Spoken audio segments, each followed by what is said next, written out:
We all know there are some odd things about living in the UK, things that annoy us, things that don't make sense, that don't seem fair, things that could have been organised a whole lot better.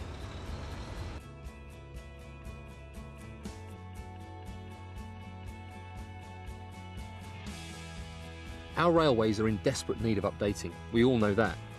We need them to move goods around, to get to work, to get the economy going. But our European taxes keep going to build railways elsewhere.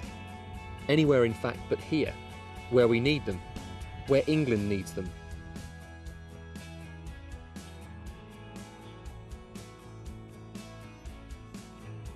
We all love the NHS.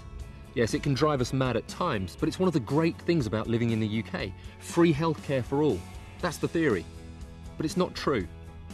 Because the Scottish Parliament has decided to spend more on healthcare, if you live in Scotland, you'll get free drugs which could save your life. But if you live in England, you'll have to pay for them.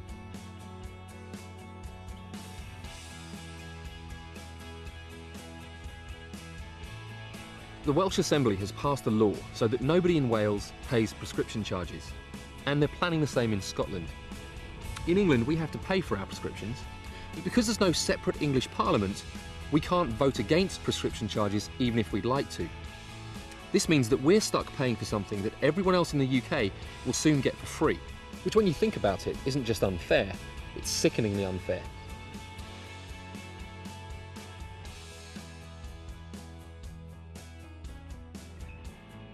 It's a difficult subject, immigration, especially in England where we've always welcomed people, accepted them, valued their skills. And it would be a tragedy if that very English sense of fair play and looking after the underdog ever got lost. But it's about fair play, not free-for-all. And everybody accepts that there are some people who shouldn't be here at all, people who haven't played by the rules, and the rules say they should leave.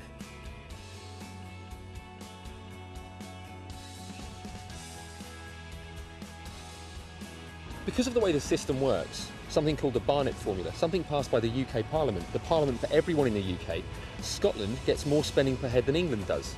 Now, nobody could object to school children in Scotland being fed properly, but perhaps, just perhaps, it would be fair if English school kids got the same deal.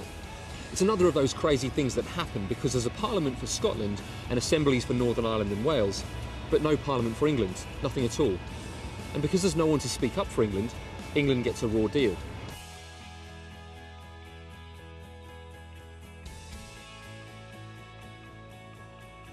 Unlike almost every other country in the world, the English don't have a national day. A holiday when everyone who lives in England can celebrate what it means to live here. And it's not as though we have more holiday than everyone else. In fact, we have less. And it's not as though we don't have anything to celebrate. I reckon the English are every bit as proud of being English and of England as the French are of being French or the Italians are of being Italian. Why on earth are we so afraid to say so?